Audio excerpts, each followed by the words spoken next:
when I'm thinking about investing, some of the questions I'm asking is, where is my business going? What does my business need in order for me to get there? What am I not capable of doing on my own in order to get my business there?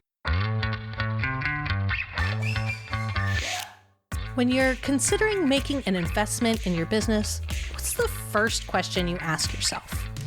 For me, it's always, will it be worth it? Will this investment pay off? Will I get a return on it? I'm Susan Bowles, and you're listening to Break the Ceiling, the show where we break down unconventional strategies you can use to save time, boost your profit, and increase your operational capacity. Deciding whether or not to make an investment in your business, whether it's hiring a consultant, enrolling in a course, grabbing a new piece of software, it's always a bit of a gamble. You're trying to take a guess at what the future of your business will look like if you invest in this, or maybe what it looks like if you decide not to make the investment. When you're making investment decisions, you're trying to manage your risk, manage your cash flow, predict the future, evaluate the opportunity cost, and a million other parts and pieces, all to try to answer the question, will it be worth it? Because when we're talking about return on investment, that's the question we're really trying to answer. Sure, there's the financial question of, will you make enough money from this investment to cover the expense? But that's just scratching the surface. The question of return on investment goes so much deeper than that. You have to factor in the time and effort you're going to put in, whether or not the investment is going to take your business in the direction you want it to go, how long you need to give the investment to pay off. It's also not always all that clear cut when it comes to answering the question of worth. For most investments in your business, there are going to be a lot of intangible benefits of your investment that go along with the tangible ones. There are going to be benefits that happen that you didn't anticipate. And sometimes the return will come 5 or even 10 years down the road. Evaluating return on your investments is sometimes murky and almost always comes down to what your personal goals are for that investment. You have to determine the return and answer the question of whether or not that investment was worthy. Sure, there might be some data points you can pull in to help make the decision, and you all know how much I love data, but the numbers are only going to show you one part of the picture.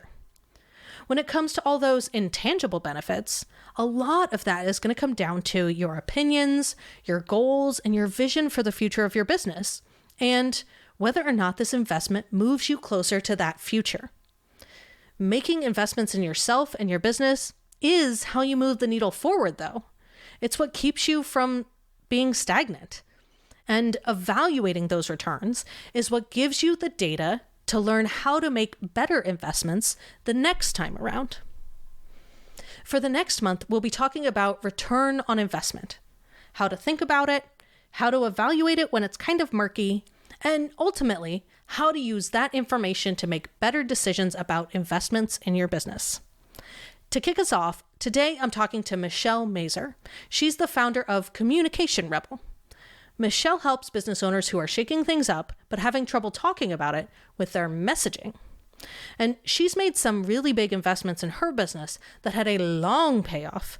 And the work she does with clients on their messaging is one of those investments in your business that's big and far-reaching, but is also sometimes really hard to measure. Michelle and I talk about how she approaches evaluating investments in her business, especially those intangible, long-term benefits. Hey, Michelle, thanks so much for being here today. Thank you for having me, Susan. I'm so excited. So we are talking about investing in your business and specifically the return you get on investing in your business. But when you are thinking about kind of investing or taking some big step in your business, what does that mean to you? What does investing in your business mean to you? Yes. So I'm going to give you the best piece of business advice that I ever got, and it came from my husband. So my husband, Glenn, owned video stores in the late 80s, early 90s. He got out before Netflix happened. And he always says to me, whatever you do in your business today pays off in 3 to 6 months from now. And so when I think about investing in my business, for me, it's always thinking about the long term. It's not thinking about, well, what do I want to have happen in a week or 2 weeks? I'm always thinking about 3 to 6 months. So it's always that longer term vision, that longer term goal. And some investments, it's really a longer term vision or goal. It's, a couple of years, sometimes even 5 years. So when I'm thinking about investing, some of the questions I'm asking is, where is my business going? What does my business need in order for me to get there? What am I not capable of doing on my own in order to get my business there? And how much is that going to cost me? Like, yes, the investment, like how much am I going to have to pay for somebody to do the thing I need them to do? But if I try to do that thing on my own, how much is it going to cost me in terms of like my own time, my own energy, and my own frustration? So that's always been that piece of advice my husband gave me is really my philosophy when it comes to investing in my business. No, I love that, because I think so often we invest in our business and we think we're going to have this quick payoff, because that's what we're sold when we buy a course or a coach or we're sold this kind of immediate response of do this thing, follow my framework, and become a 6-figure business or become a 7-figure business. And that might happen, but almost never is it going to happen immediately. Yeah, the whole 6 figures. So I love 6 figures in 6 seconds. I love the frame. Yes. And we're it's not going to take 6 seconds. It might not ever happen following this framework. Let's be real. So being able to go into an investment and know that really no matter what you're investing in, it's going to take time. Time is an important element of evaluating that investment. So I love that perspective. Yeah. And it's always been so helpful for me.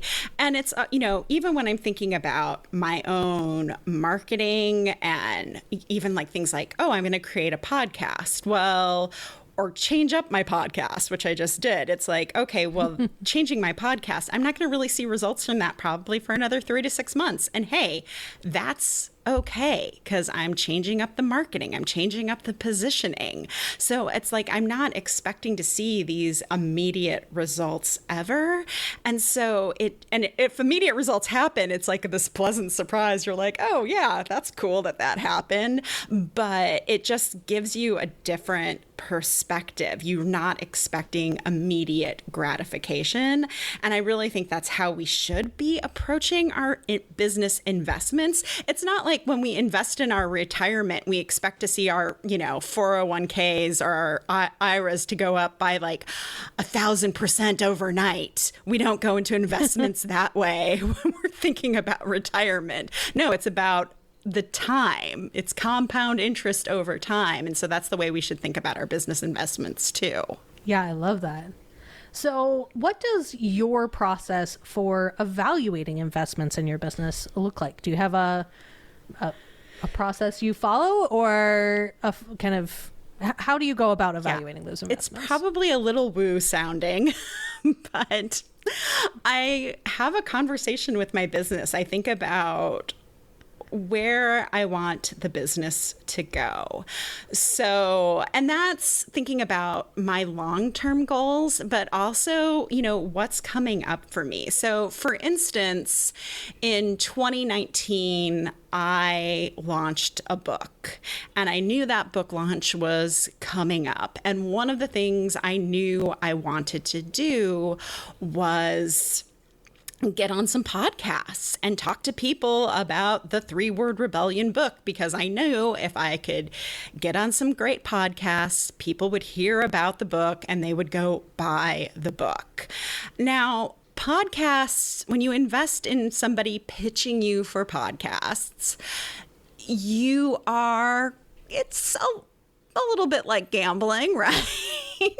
They're pitching to a lot of different podcasts. You don't know what the payoff is going to be, but I knew, like, okay, if for every 10 podcasts they pitch, if they can get me on 2 or 3 good, solid podcasts, I knew that I would probably sell some books. And so that was an investment in my publicity and in the book. So that was just kind of this process of thinking about, like, okay, I have this book launch coming up, and this is probably, I don't know, 6-7 months in advance of, I think I was still very much writing the book when I was thinking about this. And it was like, I'm going to have to launch this thing. I need to get in front of other people's audiences in order to launch this book successfully and sell copies of this book. So I don't want to, I mean, yes, I could pitch myself for podcasts. I know how to do that. I know how to research. I know how to pitch. I could do all of that, but that's a lot of time and energy. I don't want to invest that time and energy, and I really don't have the time to do that because I have to work with clients. I have to write this book. I have to, like, proofread the layout and all of that when it comes back. So I'm going to hire someone to do this because it's a better use of my time to outsource this. So it's a little bit of thinking through, like, what the business needs. Should I be doing this? Can I do this? Yes, but should I be doing this? Oh, heck no.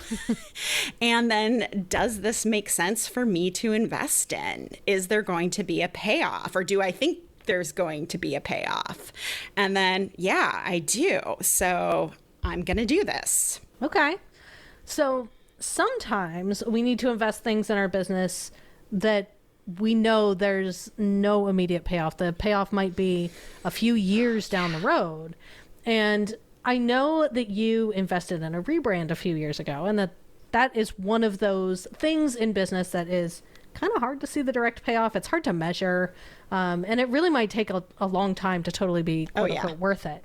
So can you talk to me a little bit about what deciding to invest in that rebrand looked for you? Oh my gosh, yeah. Because I think people have this idea that when they rebrand, when they decide that they're going to go all in and get, like, their visual brand identity sorted, they're going to get a new website, that it's going to, like, totally change everything for them overnight. And let me tell you, people, that is absolutely not true. So get any notion out of your head on that. The reason I decided to rebrand was, number one, I really wanted something that was professional, that represented me, my experience, and that when you landed on my website, you were like, oh, this person looks legit. Because the website I had at the time and the branding I had at the time, it was all fine. It looked good enough. It was all done by me. Like, I studied enough about graphic design to make it look nice. But it still felt pretty amateur, and it made me feel like amateur, like I wasn't a professional.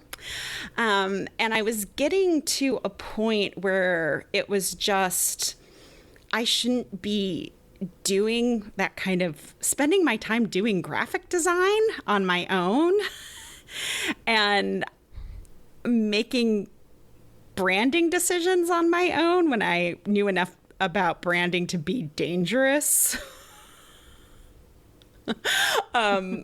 Yeah, it just didn't feel very professional to me. And for me, it was this, like, okay, I want to feel professional. I also knew it would save me time in the long run, because now when I have to go, just design, or even when my virtual assistant has to go and design, like, graphics for the podcast, for instance, or for a blog post. We know what colors to use. We know like what the brand aesthetic is. We know what fonts we're going to use for those. So we don't have to overthink any of these things. So it just became so much easier when you know what your visual identity is. It saves you so much time in the long run. So for me, it was just this point where I was just like, I want to look professional. I want to feel professional. I want, when somebody lands on my website, I want them to feel powerful and like they're dealing with a professional. And so it just was like, okay, this is the next step for me to feel like I'm a grown-up business owner.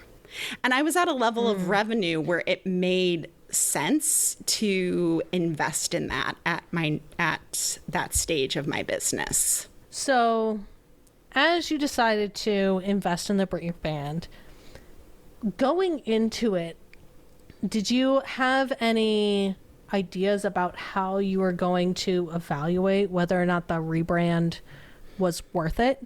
You know, when you started, did you have any set like indicators of this means it was a success for me, this means it wasn't?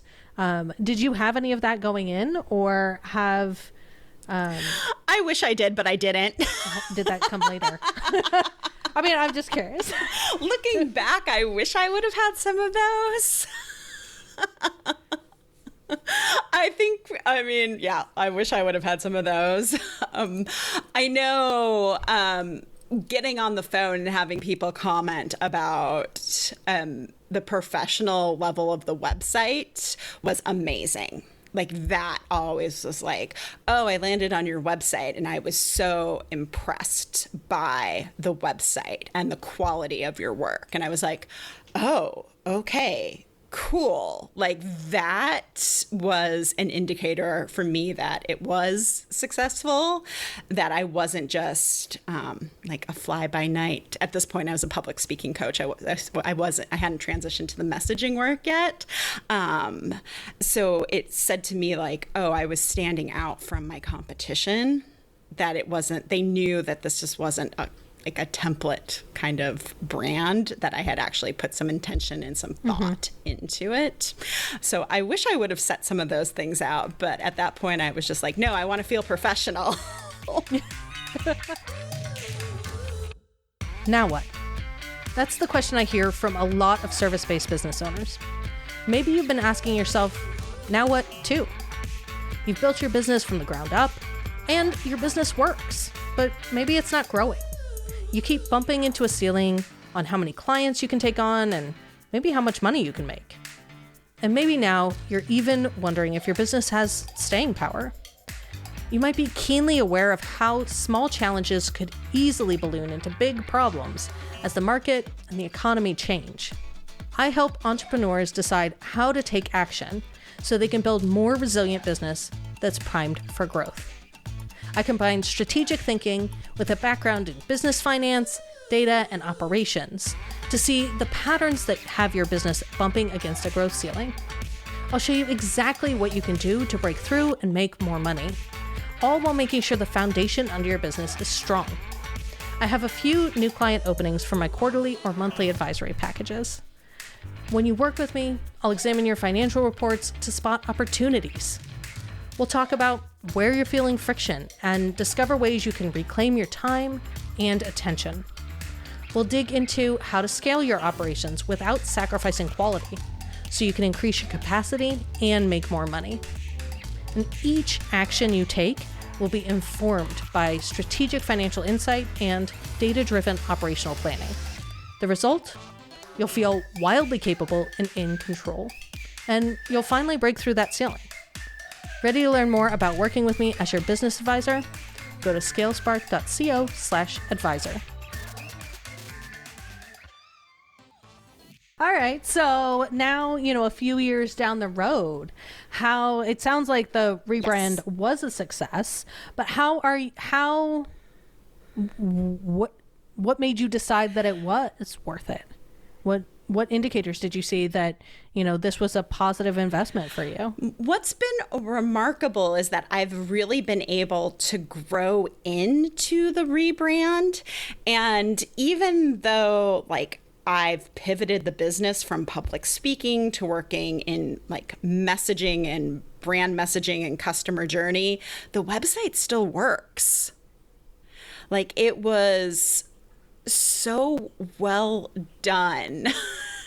And really captured me and really captured who my clients were becoming and what they wanted to become, that I was able to pivot, even though I think going from helping people write keynote speeches and figure out what their message is to helping people figure out what their business message is, it's not a huge pivot, but it's still a pivot, that it was flexible enough that I was able to grow into that brand and change what the core message was about without having to do a whole other rebrand. So to me, I was that was successful, that I was able just to still grow with the rebrand and still feel oh, this is still very much me. Even I think I'm 4 years out from it now. And it still feels very modern. It still feels very fresh. I don't feel like I need to go out and change everything immediately. So all of that, the staying power of it, feels very successful to me. Yeah, totally. So what other kinds of benefits or returns have you seen over the last few years in terms of the rest of your business? It's definitely, what kinds of impacts? Definitely helps me get clients because there is a level of professionalism there. People come to the website and they're like, oh, this woman is for me. They like the look and the feel of the website and the imagery and the fonts and the colors. They feel like, oh, I belong here. So I know it's helped me get clients. It's definitely helped me get podcast interviews because people come to the website and they might not know me. And then they see the website and they're like, oh, wow, okay. She's legit. So it's really funny how a very well-branded, well-designed website just gives you a whole other level of legitimacy. And so they're like, oh yeah, she's somebody we want to talk to. It's also helped me get big podcast guests for my podcast. I've talked to people like Susan Hyatt and Natalie Cezanne, and because they were looking for a podcast to be on and they saw my website and they're like, oh, I really want to talk to this woman. Based on the first impression. And I'm like, that's so fascinating to me. Who would have thought that branding and imagery would, well, probably every branding person and web designer everywhere is like, we would have thought this, Michelle. Would attract the right people who would want to be on your podcast. So yeah, I've definitely gotten it's definitely helped me win clients. It's definitely helped me get on podcasts, get speaking engagements as well, and attract podcast guests to my podcast, which helps me then elevate my podcast as well. So it's helped in a lot of very tangible, but also intangible ways. Yeah, totally. And I know that a lot of your work also falls into this kind of bucket of investments that are hard to see the direct ROI on immediately. So when you're working with clients, how do you talk to them about this investment that they're making? Weighed against, what the potential payoff will be or what you've seen be the payoff? Because since I do messaging work and I'm helping people find their message that they can be known for and helping them define their client journey. So how do I get people to become aware of me and my business? And then how do I move them through this journey where they want to buy in and work with me? That's a process, right? Because we're talking about audience building and then basically capturing these people and then converting these people into clients. And, of course, I have these like wild stories of like one of my clients who is an online business manager. She has this 3-word rebellion, calm by choice. And like after our first session, she used it on like 2 discovery calls, and both clients booked with her because of her 3-word rebellion. And that was amazing. And it was like this huge ROI because they ended up being clients. I think they're still clients of hers like 2 years later, right? Like, woo, that's an incredible win. But most of the time it's not like that, right? Like that's like a big asterisk. Results may not be typical. Because with messaging, it's about showing up day after day, week after week, month after month, year after year with the same message and delivering that message and being consistent with that message so people catch on, because we're so overwhelmed with all of this information that you might be feeling like, oh my gosh, I'm talking about the same thing like over and over again after a couple of months. But most of the people who are currently following you or even on your email list haven't yet caught on. Only your super fans really know what you're about, which is a very, very, very, very, very tiny like slice of the people who actually need you. So it's this like radical consistency over time, and that can take years. And I always think about someone like Mel Robbins and the 5-second rule. Like that book has been out for like, I don't know, like 7 or 8 years, and she's still talking about it. Still. Like weekly, she talks about the 5-second rule. Like that's her thing. She's still talking about it because not everybody knows about it yet. And so that is, yeah. And so for me, I'm like, this is a long-term thing, and you are probably going to get really bored with this message. But in order for it to pay off, you're going to have to talk about it for a year or 2 years or 3 or even 5. And sometimes you might get this incredible like influx of people who want to work with you right away. Or sometimes it's going to take you a while to get momentum behind your message. And that's okay, because you have to be consistent and on message, like a politician. Like, you know how a politician has a stump speech? Your business needs a stump speech. and that's what I'm providing. And so once they're clear on that, and in some ways it's like, this should make you feel better about your business. Like it should be like, it's going to be easier. You're going to spend less time because now you know what you're going to say all the time. So you should feel relieved. But then there's part of them that are like, well, what if I get bored? I'm like, it's not about you. You want to get bored.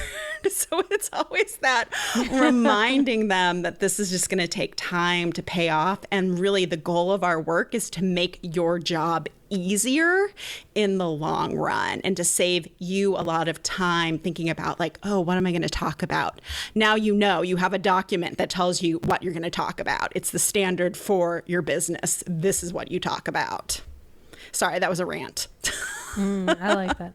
No, I love that. I wrote down this concept of radical consistency because I absolutely freaking love that.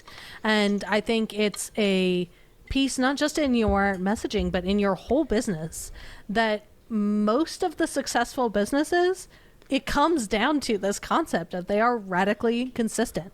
They are doing the same things. They're selling the same things, and they're talking about it in the same way long enough for people to know who they are and get it. And for their systems, if we're talking about radical consistency when it comes to their systems, that it just works. And it's not the most interesting thing, but the point of systems is to not be interesting. The point of systems is to make it kind of fade into the background. Yeah, it's so you easy want to a execute. message that just works. And one of my, since my background is in communication, there is this communication theory by this man who's now deceased named Ev Rogers, and it's called diffusion of innovation. And he talks about how, basically how technology spreads, but I think it also pertains to our ideas, our offers, our services.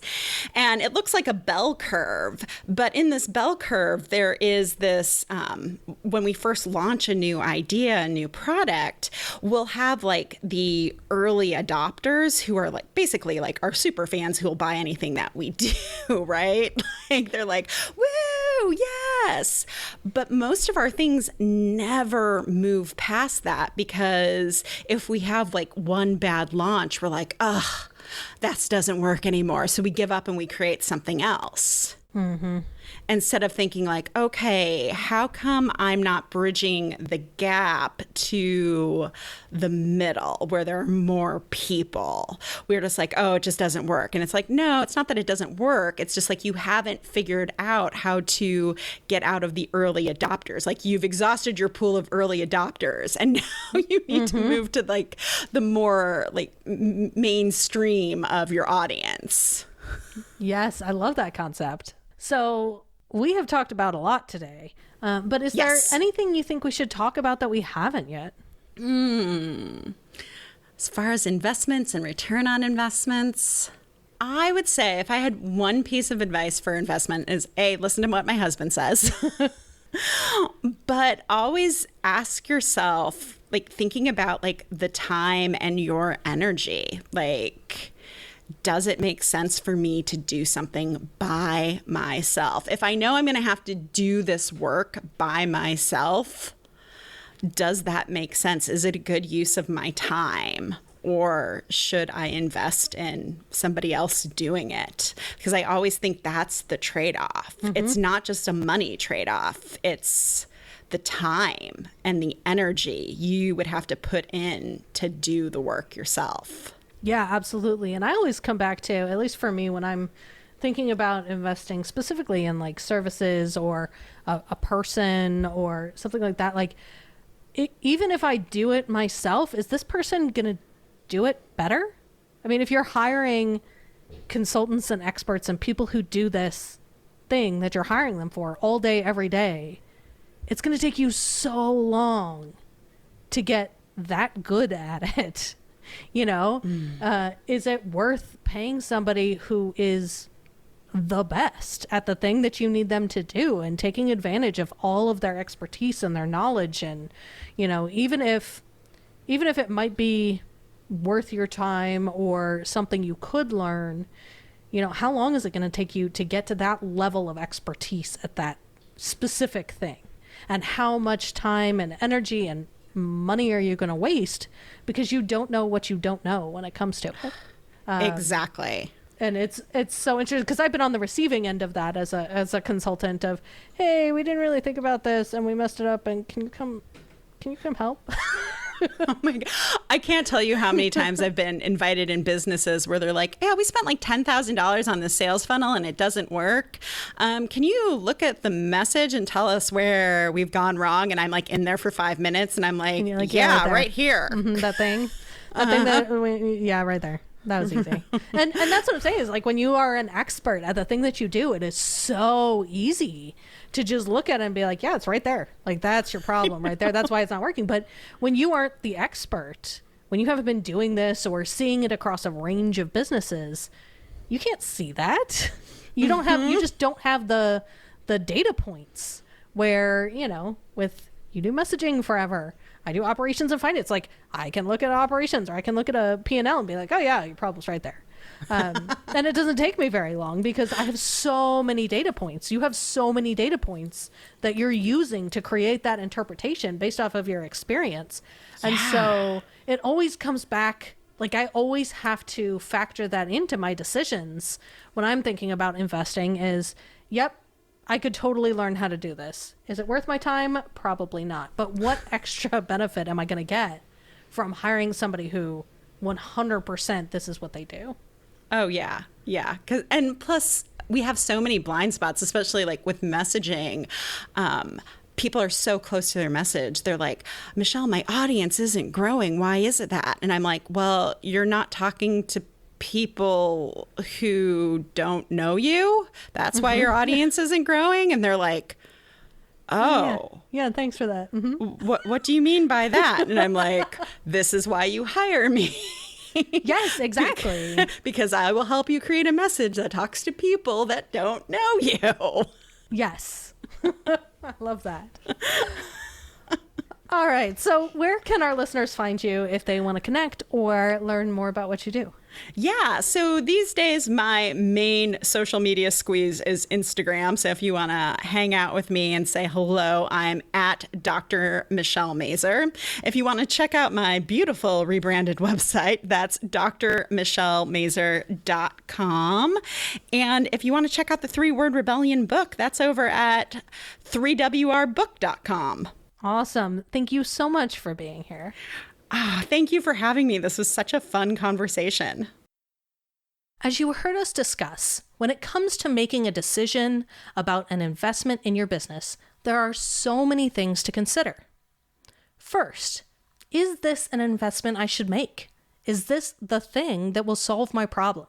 And if I commit to this investment, what am I giving up being able to invest in? Should I do the work associated with this investment myself? Or is this something I should even be doing? Or is it something I should hire somebody to do for me? How long do I need to commit to this before I'll start to see a return?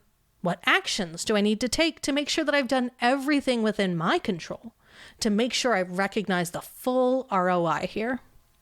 Money, time, effort, workload impact, and opportunity cost all play a role when we're evaluating investments, and they should factor into your decision. Next week, we're going to talk more about how to decide what to invest in and how you weigh that against all the other opportunities you could be investing in. So hit subscribe in your favorite podcast player so you don't miss it. Break the Ceiling is produced by Yellow House Media. Our production coordinator is Sean McMullen. This episode was edited by Marty Seafeld with production assistance by Kristen Runvik.